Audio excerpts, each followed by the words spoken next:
So cars just suck. So obviously I had hail damage the other day. And then yesterday I had to go get new tabs for my car. You know, the little stickers that are this big that you put on your license plates? $430. Dude, when she told me that number, I was just like, no way. Granted, I do have a newer car than I used to, but my old tabs were like $47. So I was like, okay, they'll be like, you know, 100, maybe 200. I was very, very wrong. Like when I gave her my card, we definitely played tug of war for a little bit. I was just like, yeah.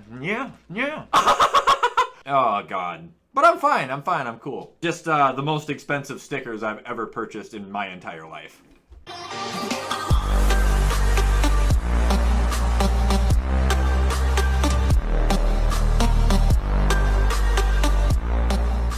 Alright, what is up guys, and welcome back to another video. So if you guys watched yesterday's video, you would also know that I mentioned what I wanted to do today. Today I'm going to be giving you guys my top 10 NFL wide receiving cores. Yes, wide receiving cores specifically. I'm not talking tight ends, I'm not talking running backs, I'm not talking quarterbacks, I'm not talking O-lines. But real quick guys, before we hop into the video, head over to gfuel.com, use code WyattzWorld, save yourself a discount on any G Fuel products. I really hate when I slam it because then I just get an energy rush and I feel like a cokehead, but I'm so thirsty. Alright, on to the list. So to start off this list, we do have one honorable mention. Now I want you guys to keep in mind, this is the best receiving cores, meaning if you have one really good receiver and then a bunch of bums, you're not going to be on this list. But the one team that I really wanted to, but I just can't yet, the Cincinnati Bengals. Jamar Chase can go out there and throw up 800 plus yards. They're gonna have one of the best receiving cores in the entire league. That's 3 aces. Tyler Boyd, super underrated. T. Higgins is gonna be awesome. Don't sleep on the Bengals, but Jamar Chase, you can't be dropping passes.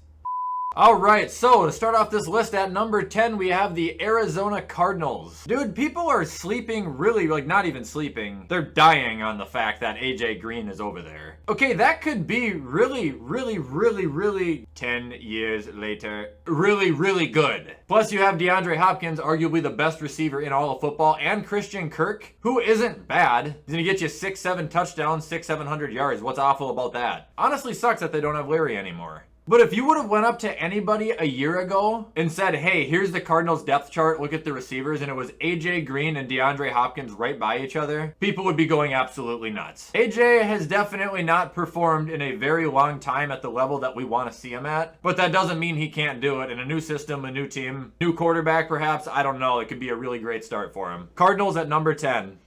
Alright, up next we got the Bills. This is really debatable, and I understand people might be pissed that they're on this list. I get to watch them firsthand. I get to know what's going on over there. You got Stephon Diggs. He was a #1 receiver in terms of yardage last year, and receptions. Okay, you got Cole Beasley, one of the best slots in the game. Gabriel Davis, who was a rookie last year, sitting 3rd string, bringing in 600 yards and 7 touchdowns. Practically 4th string, actually, if John Brown wasn't hurt. And then, yes, they lost John Brown. However, they picked up Emmanuel Sanders. Okay, Buffalo doesn't run the ball. They have the 2nd highest scoring offense in the entire league. Whether you think the receivers are good or they aren't, they obviously fucking are. And their numbers show it, too. Just the only guy you hear about is Stephon Diggs because, I mean, he's the GOAT! Regardless though, yes, roast me in the comment section. I'm going to have my guys at number 9.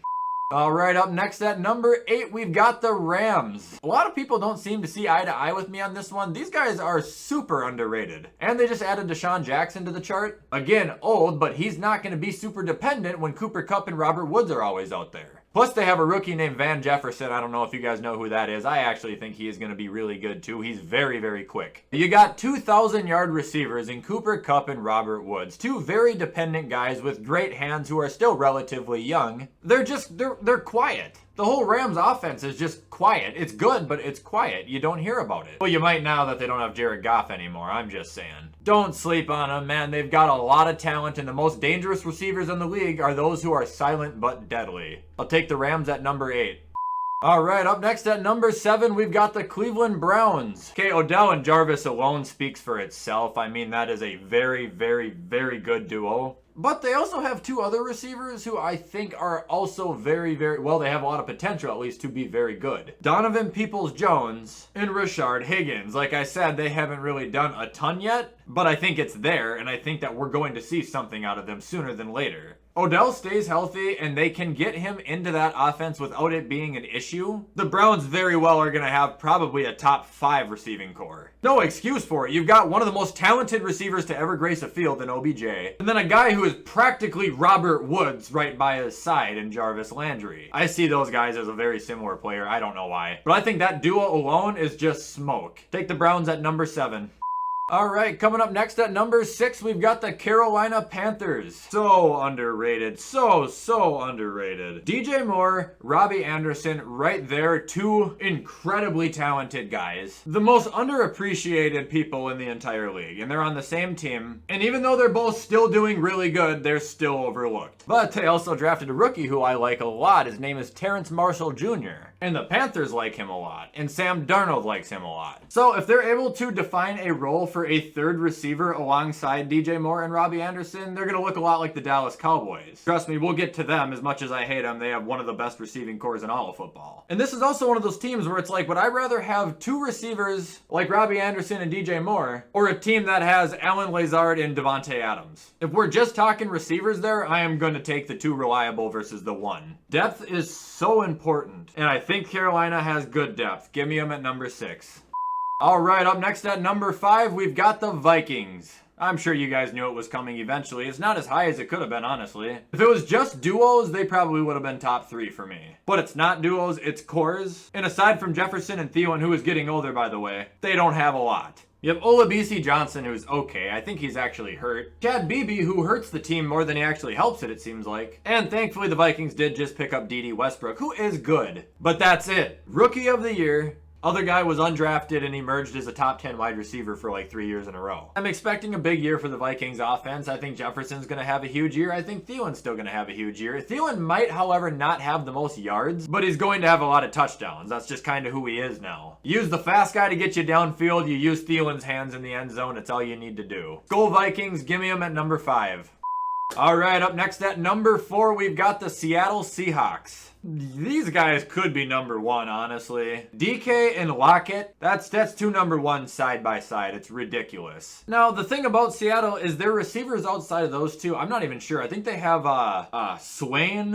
I think there was a Moore on their team. Like, I don't even remember. I mean, I've seen them make a good catch. Obviously, they're decent receivers. But this is one of those instances where all you really need is just 2 guys. You got the tortoise and you got the hare. And I'm not calling DK a tortoise in the sense that he's slow. He's slow at certain aspects, but he's a fast, big boy. So you're sending your muscle downfield, and if he's distracted, then you got the hare, who is Tyler Lockett, shredding secondaries, breaking ankles because he's so precise at his route running that he's going to get open way downfield. Pretty much just lies on who Russ wants to throw to or just who he sees first. Now, yes, it's incredibly frustrating. I don't recommend drafting either of them in fantasy. Well, I recommend it. They're going to get you a lot of points, but it's going to be inconsistent as hell because one of them does good one week and one of them is forgotten about. Take the Seahawks at number 4.